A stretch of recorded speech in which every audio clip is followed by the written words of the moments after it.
બનતું જોતા જ મોંમાં પાણી આવી જાય અને સ્મોકી ફ્લેવર સાથે એક બટકું લો ને તો આખું પૂરું કરતા મન ના રોકાય તેટલું સ્વાદિષ્ટ આ છે શિયાળામાં કુદરતી સ્વાદનો ખજાનો ઉંબાડિયું। આજે વલસાડનું પ્રખ્યાત ઉંબાડિયું એક ખાસ રીતથી એ જ સ્વાદનું સહેલાઈથી ઘરમાં બનાવીએ। કડકડતી ઠંડીમાં ખાવાની મજા આવે તેવું ઉંબાડિયું બનાવવા માટે માત્ર 4 શાકભાજી જ વપરાય છે, જેમાં અહીં 7 થી 8 મીડિયમથી નાની સાઈઝની બટેટી લેવાની જે વજનમાં 250 ગ્રામ છે। તેની સાથે 250 ગ્રામ શક્કરિયા લેવાના અને એક રતાળું લીધું છે જે પણ વજનમાં 250 ગ્રામ છે। ઉંબાડિયાનું મેઇન ઇન્ગ્રેડિયન્ટ એટલે કે સુરતી પાપડી જે આવી કૂણી, લીલી અને નાની હોય તે પણ 250 ગ્રામ લીધી છે। આટલા માપથી 4 થી 5 વ્યક્તિ ખાઈ શકે ને તેટલું ઉંબાડિયું બનશે। બનાવવાની શરૂઆત કરતા પહેલા એક ઊંડા બાઉલમાં પાણી લઈ બટેટી આ રીતે ઉમેરી ધોઈ અને સાફ કરી લેવાની, કારણ કે અહીંયા આપણે બટેટીની છાલ ઉખાડ્યા વગર તેનો ઉપયોગ કરવાનો છે। સાફ કરેલી બટેટીને હવે કિચન નેપકિન પર કોરી કરવા રાખી દઈએ। એ જ રીતે શક્કરિયાને પણ પાણીમાં ઘસી અને સાફ કરી કોરા કરવા દઈએ। ફરી રતાળુને પણ આ જ રીતે પાણીમાં ઘસી સાફ કરી લેવાનું। અહીં જુઓ રતાળું જમીનમાં ઉગે છે ને એટલે કેટલું બધું માટીવાળું છે।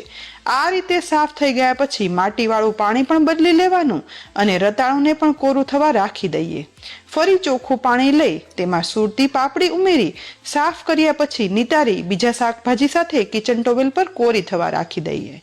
એ દરમિયાન ઉંબાડિયાનો ખાસ મસાલો બનાવવા માટે મિક્સરના જારમાં 1/4 કપ સિંગદાણા, 3 ટેબલસ્પૂન સફેદ તલ ઉમેરી જારનું ઢાંકણ ઢાંકી પીસી લેવાના। પીસ્યા પછી અધકચરા પીસેલા સિંગદાણા અને તલને એક બાઉલમાં કાઢી લઈ ફરી મિક્સરના એ જ જારમાં 1 ટીસ્પૂન સૂકા ધાણા, 1 ટીસ્પૂન વરિયાળી અને ઉંબાડિયાનું મેઇન ઇન્ગ્રેડિયન્ટ એટલે કે 2 ટીસ્પૂન અજમો ઉમેરી જારનું ઢાંકણ ઢાંકી અધકચરા પીસેલા અજમો, વરિયાળી અને ધાણાના મસાલાને બાઉલમાં કાઢી લેવાના। ફરી એ જારમાં 5 થી 6 મોળા મરચા અને 2 થી 3 તીખી લીલી મરચીના ટુકડા, 5 થી 6 મોટી કળી સૂકા લસણની, 1 ઇંચ આદુનો ટુકડો સાથે 1.5 ઇંચ લીલી હળદરનો ટુકડો અને 1 કપ લીલા લસણના સમારેલા મોટા ટુકડા ઉમેરી જારનું ઢાંકણ ઢાંકી પીસી લેવાનું। પીસ્યા પછી બધું અધકચરું પીસાય અને હળદરના કારણે સરસ યેલોઇશ ગ્રીન કલર પેસ્ટનો આવી જાય ને એટલે આ સમયે તેમાં 50 ગ્રામ જેટલા લીલા ધાણા એટલે કે કોથમીર ઉમેરીએ।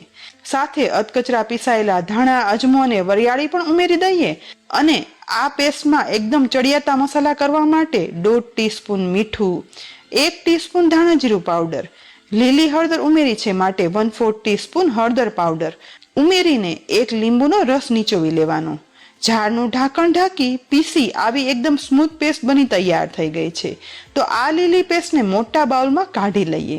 હવે કાઢેલી આ લીલી પેસ્ટમાં પીસેલો સિંગદાણા અને તલનો ભૂકો છે ને તે 3 ટેબલસ્પૂન ઉમેરશું।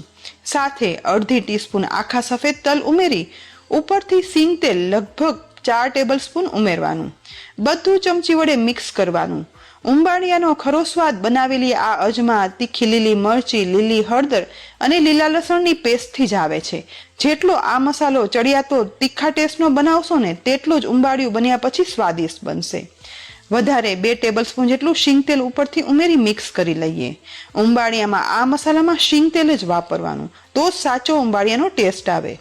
મિક્સ થઈ ગયા પછી બનેલા ગ્રીન મસાલામાં સ્વાદમાં હજી પણ મને મીઠું થોડું ઓછું લાગ્યું માટે 1/2 ટીસ્પૂન મીઠું ઉમેરી મિક્સ કરી દઈએ, કારણ કે શાક પર આ મસાલો ચડતા મીઠાનો ટેસ્ટ છે ને તે બેલેન્સ થઈ જશે।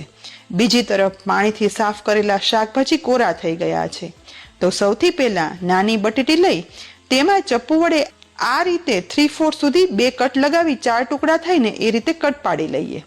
બનાવેલો ટેસ્ટી ઉંબાડિયાનો લીલો મસાલો છે ને તે આ કટમાં ભરવાનો છે।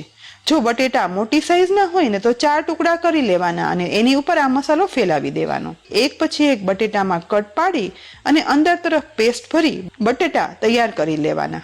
બધા બટેટામાં પેસ્ટ ભરાઈ અને રેડી થઈ જાય એટલે હવે મોટા વાસણમાં શક્કરિયાને તેની છાલ ઉખાડ્યા વગર આ રીતે ગોળ ગોળ ટુકડા કરી લેવાના। પસંદગી પ્રમાણે નાના કે મોટા ટુકડા કરી શકાય। ટ્રેડિશનલ રીતે બનાવતા ઉંબાડિયામાં શક્કરિયા અને બટેટા છાલ ઉખાડ્યા વગર જ વપરાય છે। ત્યાર પછી હવે રતાળું લઈશું જેની છાલ મેં પહેલા ઉખાડી લીધી છે। તેના પણ આવા મીડિયમથી મોટી સાઈઝના પહેલા રાઉન્ડ ટુકડા કરીએ અને રતાળુના પોળા મોટા ભાગના આ રીતે 2 થી 4 કટકા કરી લેવાના। હવે રતાળુ અને શક્કરિયાના ટુકડાની અંદર બનાવેલી લીલી પેસ્ટ છે ને તે લગભગ 2.5 મોટા ચમચા જેટલી ઉમેરી દેવાની છે. ત્યાર પછી હાથ વડે જ બધું મિક્સ કરવાનું, જેથી દરેક શક્કરિયાના અને રતાળુના ટુકડા ઉપર લીલી મસાલાની પેસ્ટ છે ને તે એકદમ સરસ ચડી જાય. બસ સરસ મિક્સ કર્યા પછી સાથે સાથે લીલો મસાલો ભરેલા આખા બટેટા છે ને તે પણ ઉમેરી શક્કરિયા રતાળુ સાથે મિક્સ કરી લેવાના. અહીં ઉંબાડિયું બનાવવા માટેનું અડધું મિશ્રણ તૈયાર થઈ ગયું છે. હવે બાકી રહી સુરતી પાપડી. તો સુરતી પાપડીને ફોલ્યા વગર જ આખી રાખી એક અલગ બાઉલમાં કાઢી લઈએ. હવે વધેલા લીલા મસાલાની પેસ્ટ છે ને તે આ સુરતી પાપડી ઉપર ઉમેરી દઈ અને હાથ વડે બધું મિક્સ કરવાનું, જેથી સુરતી પાપડીની દરેક સીંગ પર આ મસાલો સરસ ચડી જાય. અહીં જુઓ, શક્કરિયા, બટેટા અને રતાળુમાં લીલો મસાલો ઉમેરીને અને એ જ રીતે સુરતી પાપડીમાં પણ મસાલો ભેળવી ઉંબાડિયાની પ્રિપેરેશન થઈ ગઈ છે. તો હવે વાત આવે ઉંબાડિયું બનાવવાની, જે ટ્રેડિશનલ રીતે માટીના માટલામાં બનાવાય છે. પરંતુ આજે અહીં મેં ઘરે જ ઉંબાડિયું બનાવવા માટે માટીનું આવું ઢાંકણવાળું વાસણ લીધું છે. સૌથી પહેલા ઢાંકણ ખોલી માટીના વાસણની અંદરની સાઈડ 1 ચમચી જેટલું શીંગ તેલ ઉમેરી અને લગાવી લેવાનું, જેથી ઉંબાડિયાના શાક છે ને તે ચડવા સમયે ચીપકે નહીં. તેની સાથે જ આ માટીના વાસણમાં ડાયરેક્ટ શાકભાજી બફાવા ના ઉમેરતા મળતી કલરની ભાજી અને પિલવણની ભાજીનો ઉપયોગ થાય છે. પરંતુ આજે મને તે નથી મળી, તો તેના બદલે હું પાલકના મોટા પાન અને સુગંધ માટે ફુદીનાના ભાજીનો પાનવાળો ભાગ ઉપયોગ કરીશ.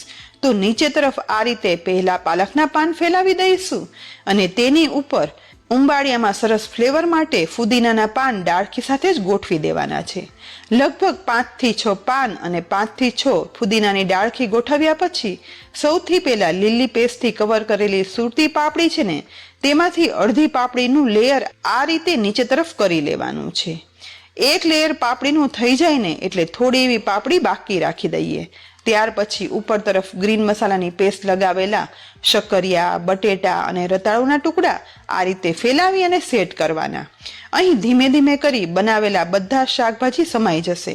તો તેની વધારાની ગ્રીન પેસ્ટ છે ને તે પણ ઉપરથી ઉમેરી દઈએ અને ત્યાર પછી બાકી રાખેલી ગ્રીન પેસ્ટ વાળી સુરતી પાપડી છે ને તે ઉપરથી આ રીતે સેટ કરી તેનું લેયર બનાવી લેવાનું. ઉંબાડિયું બનાવવા માટે આ રીતે એક પછી એક લેયર કરવા જરૂરી છે, જેથી દરેક શાકભાજી એકદમ સરસ તેના જ મોઇશ્ચરમાં બફાય અને માટીના વાસણમાં તૈયાર થાય. હવે આ માટીના વાસણને ઢાંકણ ઢાંકીને એ પહેલા મેં ઘઉંનો લોટ 1 કપ લઈ તેનો રોટલીનો લોટ બાંધીને તેવો સોફ્ટ લોટ બાંધી લીધો હતો. સૌથી પહેલા આ લોટને આ રીતે ફેલાવી અને રોલ બનાવી લેવાનો. બસ મીડિયમ થિકનેસનો લાંબો રોલ બની અને તૈયાર થાય ને એટલે શાકભાજી ભરેલા માટીના વાસણને લઈ તેના પર માટીનું ઢાંકણ ઢાંકી દેવાનું અને ત્યાર પછી બનાવેલો લોટનો રોલ આ રીતે ધીમે ધીમે રહી અને માટીના પોટ અને ઢાંકણ વચ્ચે રહેતા તિરાડના ભાગને પેક કરી દેવાનો. આ રીતે લોટ લગાવવાથી અંદર રહેલા શાકભાજીનું મોઇશ્ચર છે ને તે અંદર જળવાઈ રહેશે અને શેકાવા સમયે એ જ મોઇશ્ચર બહાર ના નીકળતા તેમાં શાકભાજી સરસ બફાઈ જશે. બસ ઢાંકણના કિનારે કિનારે લોટ લગાવાઈ ગયા પછી બધી સાઈડથી હાથ વડે પ્રેસ કરી લોટને એકદમ સરસ ચિપકાવી દેવાનો. ઉંબાડિયું ટ્રેડિશનલ રીતે જમીનમાં ખાડો ખોદી તેમાં શેકવામાં આવે છે, પણ આપણે ઘરમાં બનાવીએ છીએ એટલે ગેસ ચાલુ કરી તેની ફ્લેમ લો કરી તેના ઉપર શેકવાની જાળી રાખી ઉપર આ રીતે કાંઠો ગોઠવી દીધો છે અને તેના ઉપર ઉંબાડિયાનો શાક ભરેલું માટીનું વાસણ છે ને તે ગોઠવી દેવાનું, જેથી ગેસની સાવ ધીમા તાપ ઉપર આ શાક ચડી એકદમ ફ્લેવરફુલ બળ્યા વગર સરસ ઉંબાડિયું બની અને તૈયાર થાય. ઉંબાડિયું બફાતા લગભગ 1.5 થી 2 કલાક જેવો સમય થશે. એ દરમિયાન વલસાડમાં મળતા ઉંબાડિયા સાથે ખવાતી સ્પેશિયલ તીખી લીલી ચટણી બનાવવા માટે મિક્સરના જારમાં 4 થી 5 તીખા લીલા મરચાં સાથે 1/2 ઇંચ આદુના ટુકડા, 1/2 ઇંચ લીલી હળદરના ટુકડા, 2 થી 3 લીલા લસણની કળીના ટુકડા સાથે 10 થી 15 ફુદીનાના પાન અને 1 કપ સમારેલી કોથમીર ઉમેરી દઈ તેમાં 1 ટીસ્પૂન સફેદ તલ, 1/2 ટીસ્પૂન વરિયાળી, 1/2 ટીસ્પૂન આખું જીરું, 1/2 ટીસ્પૂન મીઠું ઉમેરી અડધા લીંબુનો રસ નીચોવી દેવાનો. ચટણી માત્ર પીસાઈને તેટલું જ પાણી ઉમેરી ઝાડનું ઢાંકણ ઢાંકી પીસ્યા પછી જુઓ એકદમ તીખી, ચટપટી, સ્મૂધ, લચકા જેવી ગ્રીન સ્પેશિયલ ઉંબાડિયા સાથે ખાવા માટે મળતી આ ચટણી બની તૈયાર થઈ ગઈ છે. બીજી બાજુ ધીમા ગેસ પર 1.5 કલાક ચડ્યા પછી એકદમ મસ્ત આવતી અનોખી સુગંધ પરથી ખ્યાલ આવી જશે કે ઉંબાડિયું બની અને તૈયાર થયું છે. અને આસપાસ ચિપકાવેલો લોટ છે ને તે એકદમ શેકાઈ ગોલ્ડન બ્રાઉન કડક થઈ ગયો હશે, જેના પરથી પણ ઉંબાડિયા બન્યાનો ખ્યાલ આવી જાય. તો તૈયાર થયેલા આ ઉંબાડિયાના પોટને આ રીતે કાપડના ટુકડાથી ગેસ પરથી નીચે ઉતારી લઈ સ્ટેન્ડ પર માત્ર 5 મિનિટ ઠંડુ થવા દઈએ. એ દરમિયાન ગેસ ચાલુ કરી જાળી પર એક કોલસો ગરમ કરવા રાખી દઈએ, જેથી આ ઉંબાડિયાને માટી સાથે સ્મોકી ફ્લેવર પણ આપી શકાય. બીજી બાજુ ઉંબાડિયાના વાસણનું ઢાંકણ ખોલતા પહેલા આ રીતે લગાવેલો લોટ છે ને તેને ઉખાડશું. પરફેક્ટ ઉંબાડિયું બની ગયું હશે ને તો આસપાસ લગાવેલો લોટ છે ને તે આવો થોડોક કડક થઈ ગયો હશે અને હાથ અડાડતા ઉખડવા લાગશે. અહીં બધી તરફનો લોટનો રોલ ઉખડ્યા પછી માટીના વાસણનું ઢાંકણ ખોલશું. ખોલતા જ એકદમ સરસ સુગંધ સાથે ગરમા ગરમ વરાળ નીકળતું સ્વાદિષ્ટ સુગંધીદાર ઉંબાડિયું બફાઈ અને તૈયાર થઈ ગયું છે. જોતા જ મોંમાં મૂકી દેવાનું મન થાય છે ને. જુઓ, ચમચા વડે સૌથી પહેલા ઉંબાડિયામાંથી શક્કરિયાનો ટુકડો કાઢી ચેક કરતા ઇઝીલી ટુકડા થઈ જાય છે અને પ્રેસ કરતા અંદર સુધી બફાઈ પણ ગયું છે. તેની સાથે બટેટું ચેક કરીએ ને તો તે પણ રવો રવો થઈ જાય ને તેવું બફાયું છે અને સુરતી પાપડી તો સાવ સોફ્ટ થઈ ગઈ, એટલે કે પરફેક્ટ ઉંબાડિયું દરેક શાકભાજીના મોઇસ્ચરમાં બફાઈ અને તૈયાર થયું છે. બીજી બાજુ ગેસ પર કોલસો પણ ગરમ થઈ લાલ થયો છે. કોલસાને ચીપિયા વડે ઉઠાવી બનેલા ઉંબાડિયા પર પાલકનું પાન મૂકી તેના પર કોલસો રાખી અને ઉપરથી સહેજ એવું ઘી રેડશું.